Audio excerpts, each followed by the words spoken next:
దేవుని వాక్యం నుండి యెషయా గ్రంథం 26వ అధ్యాయము 3వ వచనంలో ఒక చక్కని వాగ్దానం ఉంది. ఆ వాగ్దానాన్ని రోజు మనం ధ్యానం చేసుకుందాం. యెషయా గ్రంథం 26వ అధ్యాయము 3వ వచనం. ఎవని మనస్సు నీ మీద ఆనుకొనునో వానిని నీవు పూర్ణ శాంతి గలవానిగా కాపాడుదు. ఏలయనగా అతడు నీయందు విశ్వాసముంచి ఉన్నాడు. చిన్న ప్రార్థన చేసుకుందాం. పరిశుద్ధ ప్రేమ కలిగిన తండ్రి, నీకు స్తోత్రాలు. నీ గ్రంథంలో వ్రాయబడిన ప్రతి శ్రేష్టమైన వాగ్దానమును బట్టి వందనాలు. వేదం మేము చదివి విడిచిపెట్టడానికి కాదు, కానీ వాగ్దానాలు మా జీవితంలో నాయన అనుభవంలో మేము చూచినట్లుగా సహాయం చేయండి. ఈ వాగ్దానము ఈ రాత్రికాల సమయంలో ఎంతమంది బిడ్డలు లైవ్లో పాలు పొందుతున్నారో వారందరి జీవిత పక్షంగా నీవే నెరవేర్చమని ప్రార్థన చేస్తూ యేసు నామమున ప్రార్థిస్తున్నాము తండ్రి, ఆమేన్. యెషయా గ్రంథంలో చాలా శ్రేష్టమైన వాగ్దానాలు మనకు కనబడతాయి. ఆ శ్రేష్టమైన వాగ్దానాల్లో ఒక ఇంపార్టెంట్ ప్రామిస్, ఒక incredible promise, Isaiah chapter 26 verse 3. నిజానికి దేవుడు యెషయా ప్రవక్త ద్వారా ఈ మాటను పలికించిన దినాల్లో ఇశ్రాయేలీల యొక్క పరిస్థితి అస్సలు బాలేదండి. They were going through a very tough time. ఇశ్రాయేలీలు, దేవుని ప్రజలు అనేకమైన శత్రువుల ద్వారా మరి ఇబ్బంది పెట్టబడినట్లు, సమస్యల గుండా వెళ్ళినట్లుగా ఇశ్రాయేలీల యొక్క చరిత్రలో మనం గమనిస్తాం. ఇశ్రాయేలీలు శ్రమ పడుతున్న దినాల్లో, ఇశ్రాయేలీలు శత్రువుల చేత మరి ఇబ్బంది పెట్టబడుతున్న దినాల్లో దేవుడు తన ప్రవక్త అయిన యెషయా ద్వారా ఈ మాటను సెలవిస్తున్నాడు. నిజానికి మన దేవుడు ఎంత గొప్ప దేవుడు అంటే, మనం ఎప్పుడు ఏ స్థితిలో ఉంటామో, మనం ఎప్పుడు ఏ పరిస్థితి గుండా వెళ్తుంటామో he knows perfectly. He has perfect knowledge about our condition. మన స్థితి ఎగ్జాక్ట్గా తెలుసండి దేవునికి. చాలాసార్లు డాక్టర్ దగ్గరికి ఏదైనా అనారోగ్యంతో వెళ్తే డాక్టర్ అడుగుతారు, ఏంటి ప్రాబ్లమ్, ఆకలి వేస్తుందా లేదా, నిద్ర పడుతుందా లేదా, లేకపోతే ఈ పెయిన్ ఉందా, ఆ పెయిన్ ఉందా అని డాక్టర్ సిమ్టమ్స్ అడిగి అండ్ దెన్ ఫైనలీ ఈ పేషెంట్ చెప్పే దాన్ని బట్టి డాక్టర్ పలానా జబ్బు అయిండొచ్చు అని ఒక కంక్లూషన్కి వస్తారు. అవసరమైతే బ్లడ్ టెస్ట్లు, లేకపోతే ఎక్స్రేలని, ఈసీజీలని ఇవన్నీ తీయించి అండ్ దెన్ నిర్ధారించుకొని ఆ తర్వాత ట్రీట్మెంట్ ఇస్తారు. కానీ పరలోకపు తండ్రికి నీ వెళ్ళి నీ బాధ చెప్పుకోకముందే నీ బాధ అంతా తెలుసు, నీ పరిస్థితి అంతా తెలుసు, నీ మనసులో నీవు ఎదుర్కొంటున్న మానసికమైన సంఘర్షణ ఆయనకు తెలుసు. He has complete knowledge about your condition. నీ స్థితి పరిపూర్ణంగా ఆయనకు తెలుసు. సో దేవునికి పరిపూర్ణంగా నా స్థితి తెలుసు కాబట్టి నా పరిస్థితిలో దేవుడు నాకు సహాయం చేస్తాడు కదండి అంటే కాదు. ఇది ఒక కండిషనల్ ప్రామిస్ అండి. యెషయా గ్రంథం 26వ అధ్యాయము 3వ వచనంలో దేవుడు పూర్ణ శాంతినిస్తాడు అంట. ఇంగ్లీష్లో ఉంది, you will keep him in perfect peace. Peace is one thing, perfect peace is another thing. చూడండి, మంచి విషయాలు ఒకటి అయితే, శ్రేష్టమైన విషయాలంటే మంచి కంటే ఇంకా ఉన్నతమైనవని. దేవుడు సమాధానాన్ని ఇస్తాడు, కానీ పరిపూర్ణమైన సమాధానం, పరిపూర్ణమైన శాంతి. ఈ లోకంలో అన్నీ మనకి పర్ఫెక్ట్గా ఉండాలి అని కోరుకుంటాం, ద బెస్ట్ దొరకాలి అని ఆరాటపడతాం. శ్రేష్టమైనవి నేను పొందుకోవాలి, శ్రేష్టమైనవి నా బిడ్డలకు రావాలి, లేకపోతే శ్రేష్టమైన అనుభవాలతో మేము ముందుకు వెళ్ళాలని మనుషులంగా మనందరం కోరుకుంటాము. దేవుని వాక్యం సెలవిస్తుంది, ఎవని మనస్సు ఆయన మీద ఆనుకుంటుందో వారికి దేవుడు పూర్ణమైన శాంతిని, పర్ఫెక్ట్ పీస్ అనుగ్రహిస్తాడు అనే మాట వాక్యంలో చూసినాం. సరే, దేవుడు పర్ఫెక్ట్ పీస్ ఇస్తాను అన్నప్పుడు నా పీస్ని డిస్టర్బ్ చేసే పరిస్థితులు నాకు ఎందుకు వస్తున్నాయండి? కొన్నిసార్లు ఈ అనుమానం వస్తుంది. అంత బాగున్నట్టే ఉంటుంది, అంత బాగుంది, అంత నెమ్మదిగా ఉంది, అంత సమాధానంగా ఉంది, నా లైఫ్ చాలా చక్కగా ముందుకు వెళ్తుంది. గతంలో కొన్ని సమస్యలు వచ్చాయి, దేవుని కృప వలన అన్నీ కుదుట పడాయి అనుకున్న సమయంలో సడన్గా ఏదో మన చెవులకు వినపడుతుంది, సడన్గా ఒక అనారోగ్యం, సడన్గా ఒక సమస్య, సడన్గా ఒక ప్రాబ్లం తలెత్తగానే పీస్ డిస్టర్బ్ అయిపోవడానికి ఒక్క క్షణం చాలండి. పర్ఫెక్ట్ పీస్లో ఉన్న నీవు డిస్టర్బ్ అయిపోవడానికి కొన్నిసార్లు ఒక్క మాట చాలు, ఒక్క ఫోన్ కాల్ చాలు, ఒక్క చిన్న ప్రాబ్లం చాలు. కొన్నిసార్లు మన మనసును మొత్తం ఒక స్పూన్ పెట్టి తిప్పేస్తే, స్టర్ చేస్తే ఒక పరిస్థితి ఎలా అయిపోతుందో అలా మనసంతా వికలమైపోయినట్లు, మనసంతా డిస్టర్బ్ అయిపోయినట్లు అవుతుంటుంది. మార్కు సువార్త 4వ అధ్యాయము 38వ వచనం ఒకసారి మనం గమనిస్తే, యేసుక్రీస్తు ప్రభు తన శిష్యులతో పాటు ప్రయాణం చేస్తున్న సమయంలో కూడా సడన్గా తుఫాను చెలరేగిందంట. మార్కు సువార్త 4వ అధ్యాయము 38వ వచనం, ఆయన దోనె అమరమున తలగడ మీద తలవాల్చుకొని నిద్రించుచుండెను. వారు ఆయనను లేపి బోధకుడా, మేము నశించిపోవచ్చున్నాము, నీకు చింత లేదా అని ఆయనతో అనిరి.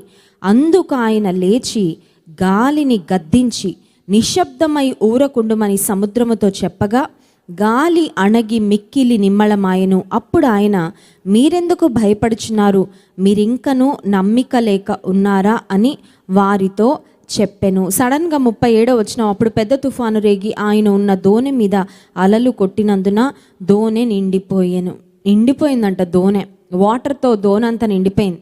యేసుప్రభు అక్కడే ఉన్నారు దోన్లో, ఎక్కడి నుంచో పిలవవసరం లేదు, ఆయనకి ఒక కేక వేసి ఆయనను పిలవాల్సిన అవసరం లేదు, ఒక ఫోన్ చేయాల్సిన అవసరం లేదు.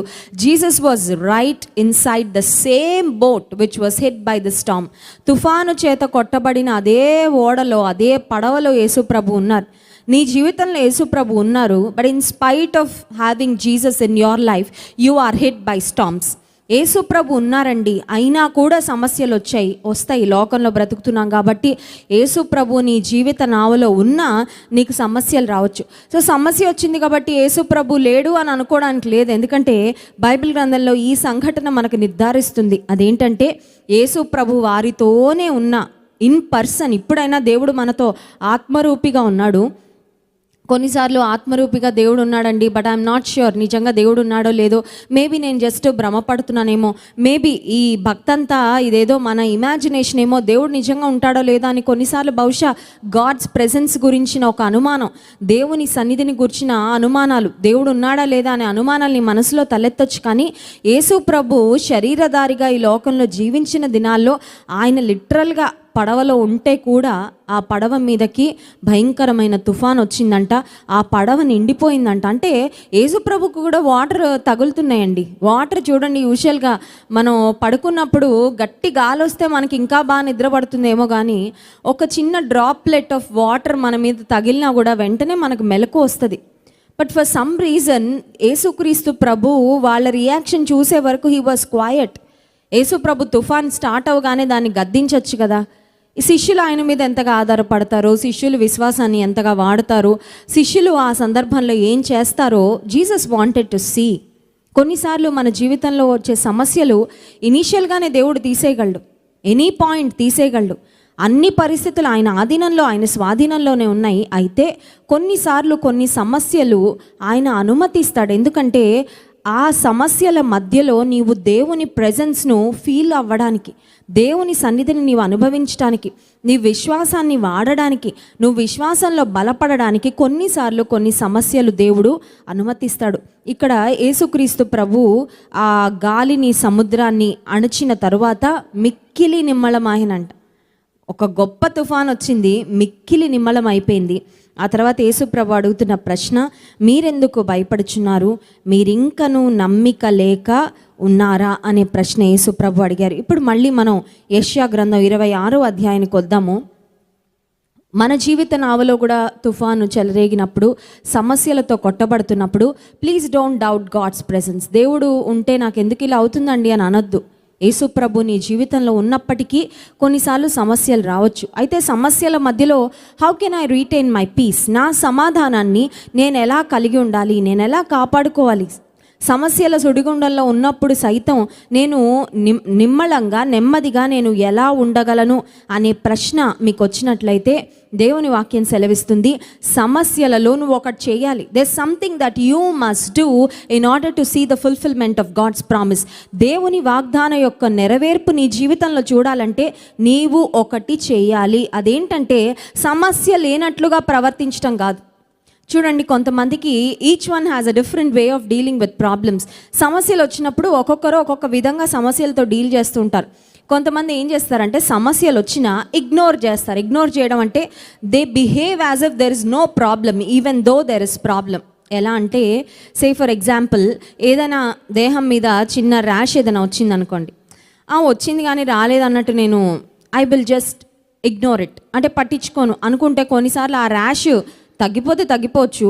బట్ ఒకవేళ ఇగ్నోర్ చేస్తే బాడీ అంతటికి కూడా స్ప్రెడ్ అయి నీకు ఎక్కువ ఇబ్బంది కలగజేయచ్చు. బట్ ఇనీషియల్గా మేబీ ప్రాబ్లం ఉన్నా ఇగ్నోర్ చేయడం వల్ల you can experience some piece. కొంతమంది వారి జీవితాల్లో సమాధానాన్ని ఎలా పొందుకుంటారంటే, సమస్యలు ఉన్నాయని తెలిసినా, సమస్యలు చెలరేగుతున్నాయని తెలిసినా, ఇబ్బందులు వస్తున్నాయని తెలిసినా, they just ignore and try to get some kind of a temporary piece.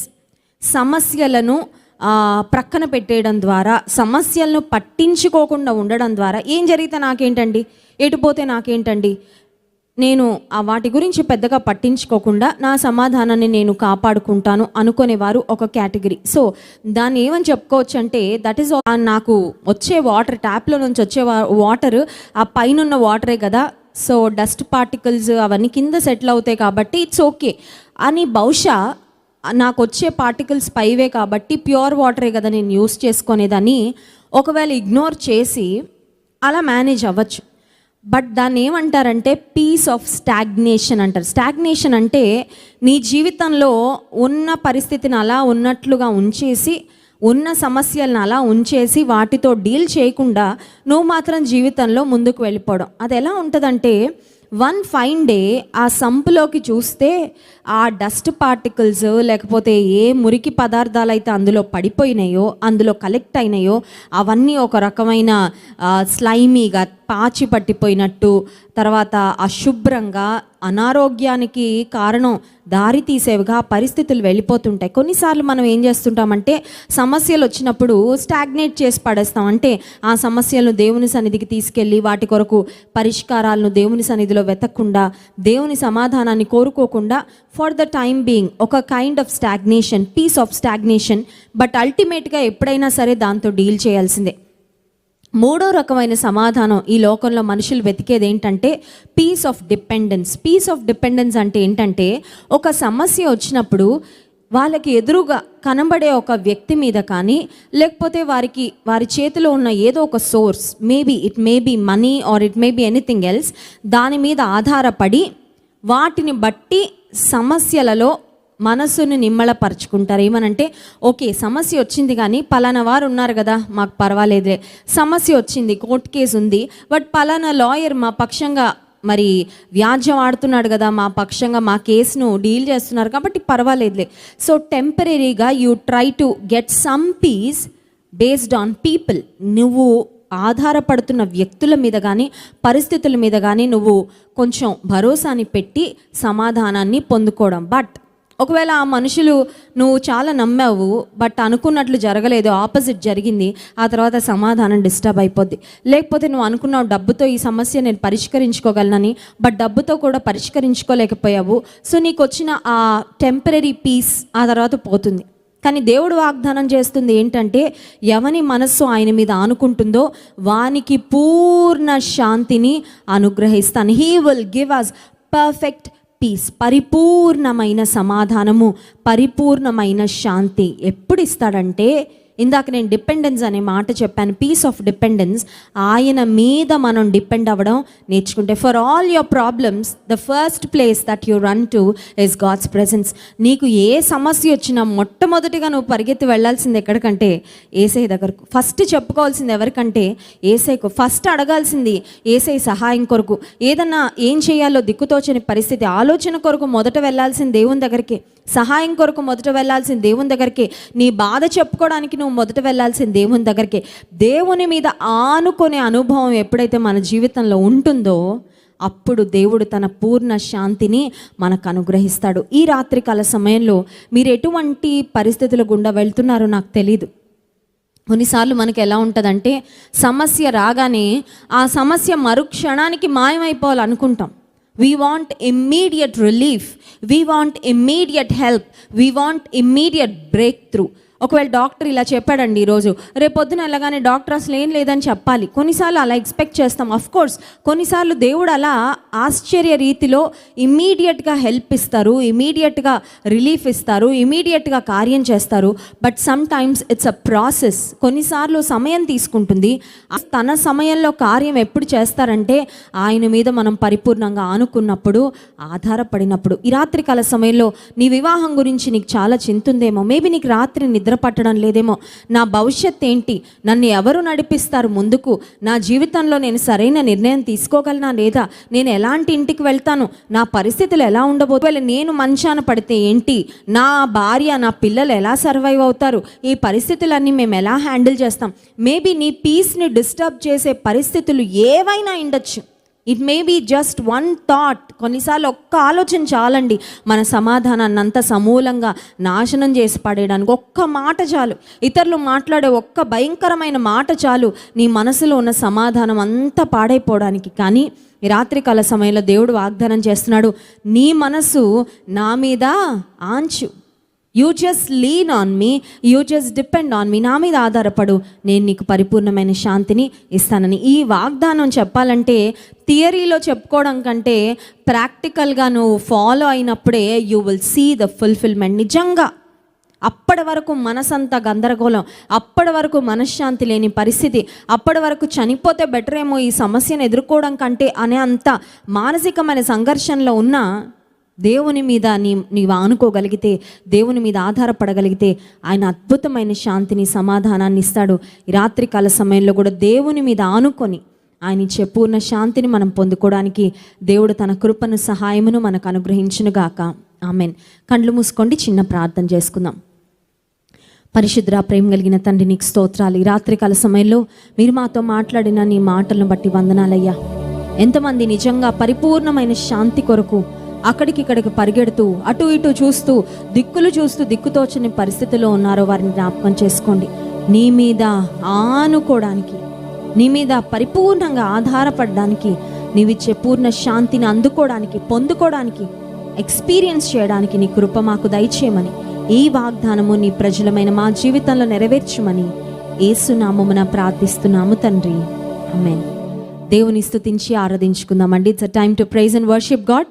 అందరం లెట్స్ గేర్ అప్, సిద్ధపడదాము దేవుని స్తుతించి ఆరాధించడానికి. మనసులో ఉన్న దిగులు, భయం, చింత అన్నిటినీ ఒక్కసారి షేక్ ఆఫ్ చేస్తూ మన మనసును దేవునిపై నిలుపుతూ దేవుని హృదయపూర్వకంగా స్తుతించి ఆరాధిద్దాం. ఏ తెగులు నీ గుడారము సమీపించదయ్యా, అపాయమేమీ రానే రాదనే పాట పాడుతూ దేవుని మహింపరు.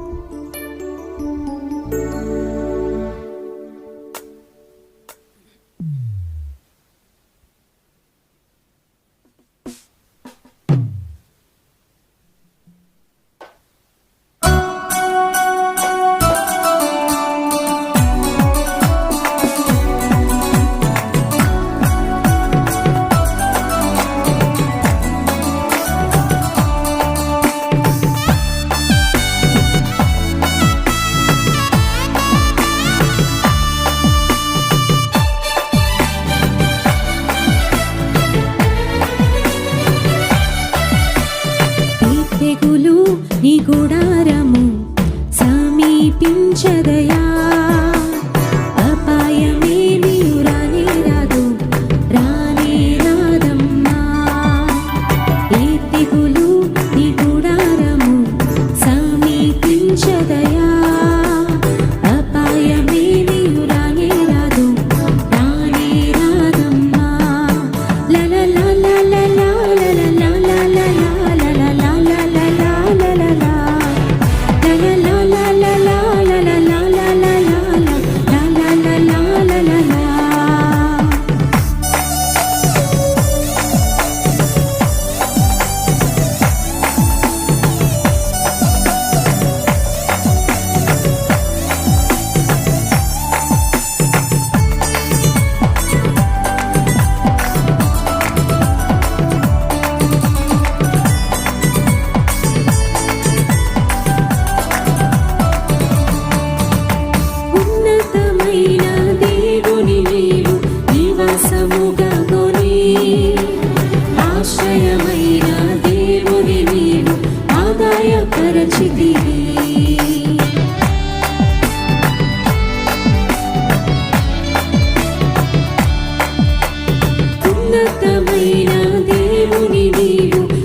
చేర్చితివి ఆత్మతోను వాక్యముతో అనుదినం చేర్చెదము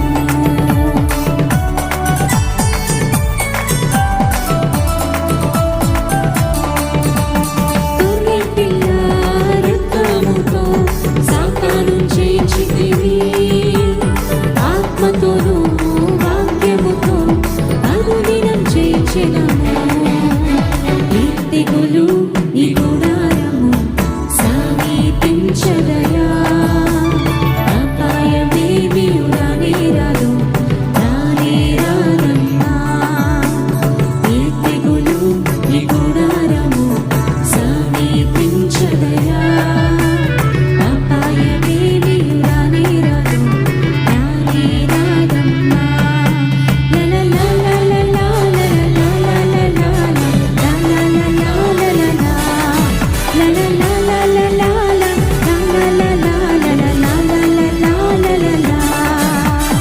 హల్లెలూయా. అందరం కళ్ళు మూసుకొని రెండు చేతుల ఆకాశం వైపు ఎత్తి నీ చిత్తం నేను చేస్తానయ్యా, ప్రతిదినము నీవేం చెప్తే అదే చేస్తాను, నీ మార్గంలో నడుస్తా, నిన్ను వెంబడిస్తాను, నీకు మహిమను తీసుకొస్తా ప్రభా. Lord, I will worship you not just with my mouth but with my life. ఏదో పెదాలతో వచ్చే ఆరాధనే కాదయ్యా, నా జీవితమే నీకు మహిమార్థంగా నేను మలుచుకుంటా ప్రభా, నిన్ను వెంబడిస్తా.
లోబడుచూనే ఉన్నవి అన్ని వేళలా గాలి నీరు అగ్ని నీ అద్భుత మాటకు లోబడుచూనే ఉన్నవి అన్ని వేళలా నీటిపైన నడచిన నీ అద్భుత పాదము చూచుచూనే నడిచెదా అన్ని వేళలా నీటిపైన నడిచిన నీ అద్భుత పాదములు చూచుచూనే నడిచెదా. అందరం చేతులెత్తి ఆరాధన నీకేనయ్యా. ఆరాధన యేసు నీకే. We worship you, Jesus. హృదయపూర్వకమైన ఆరాధన నీకేనయ్యా. ఆరాధన యేసు నీకే. ఆరాధన యేసు. ప్రతి ఒక్కరు స్వరం ఎత్తి ఇంకొకసారి పాడదాం. ఆరాధన నీకే. ఆరాధన యేసు నీకే. ఆరాధన యేసు నీకే. ఆరాధన యేసు నీకే. ఆరాధన యేసు నీకే. పరిశుద్ధ ప్రేమ కలిగిన తండ్రి, స్తుతి పాత్రుడానికి స్తోత్రాలయ్యా. ఈ రాత్రికాల సమయంలో మా ఆరాధన మీరు స్వీకరించినందుకు స్తోత్రాలు ప్రభా. మా స్తుతుల సింహాసనముపై మీరు ఆసీనుడైనందుకు మీకు వందనాలు చెల్లించుకుంటున్నాము. ప్రతిరోజు ఈ ఆత్మీయ ప్రయాణం మీతో కలిసి చేయడానికి మీరు మాకు ఇస్తున్న ఈ చక్కని కృపను బట్టి వందనాలయ్యా. లోకంలో అనేక మందికి అవకాశం లేదు, అనేక మంది ఈ క్షణంలో లేరు కూడా ప్రభా. అనేక మందికి నాయన మరి నీ కొరకు ఇవ్వడానికి ఇంత సమయం లేదు, కానీ అమూల్యమైన నీ పాద సన్నిధిలో నీ మాటలు వినాలని మేమందరం వచ్చాం ప్రభా. నీ సన్నిధిలో ఒక్క దినము గడుపుట 1000 దినముల కంటే శ్రేష్టమని నీ వాక్యంలో ఉంది. నీ సన్నిధిలో మేము గడిపే ఈ గడియలు, ఈ గంటలు మా ఆధ్యాత్మిక జీవితాలకు ఎంతో ఆశీర్వాదకరం కనుక స్తోత్రాలు ప్రభా. ప్రకటన గ్రంథంలోని ధ్యానాలు మాకు మా కుటుంబాలకు ఆశీర్వాదకరంగా మీరు చేస్తున్నందుకు స్తోత్రాలు. భక్తుల జీవితాలు, సంఘాలను గురించి నీవు చెప్పిన మాటలు నేర్చుకుంటూ ప్రభా ఆత్మలో మండించబడడానికి, ఆత్మలో రగిలించబడడానికి నీవు మాకు ఇస్తున్న కృపను బట్టి వందనాలు. ఈ రాత్రికాల సమయంలో కూడా మీ దాసుని నీ సిలువ చెంత మరుగుపరిచి బలమైన శ్రేష్టమైన సందేశము మాకు వినిపింప చేయండి ప్రభా. అయ్యా, నీ మాటలు వింటే మేము బ్రతుకుతాం ప్రభా. నీ మాటలు వింటే శోధనలో పడమయ్యా. నీ మాటలు వింటే నీ కొరకు దీపాల వలె ప్రజ్వలిల్లుతాం ప్రభా, ప్రకాశిస్తామయ్యా. అట్టి కృప ఈ రాత్రికాల సమయంలో మాకు అందరికీ అనుగ్రహించండి. ప్రతి అంధకారమును, ప్రతి ఆటంకమును యేసు నామములో తొలగించి బలమైన నీ వాక్య ప్రత్యక్షత, బలమైన నీ ఆత్మ అభిషేకము మాకు దయచేయమని వేడుకుంటూ ఘనత మహిమ ప్రభావములు మీకే చెల్లిస్తూ ఈ స్తుతి ఆరాధన ప్రార్థన యేసు నామమున మీకే సమర్పిస్తున్నాము తండ్రి. ఆమేన్.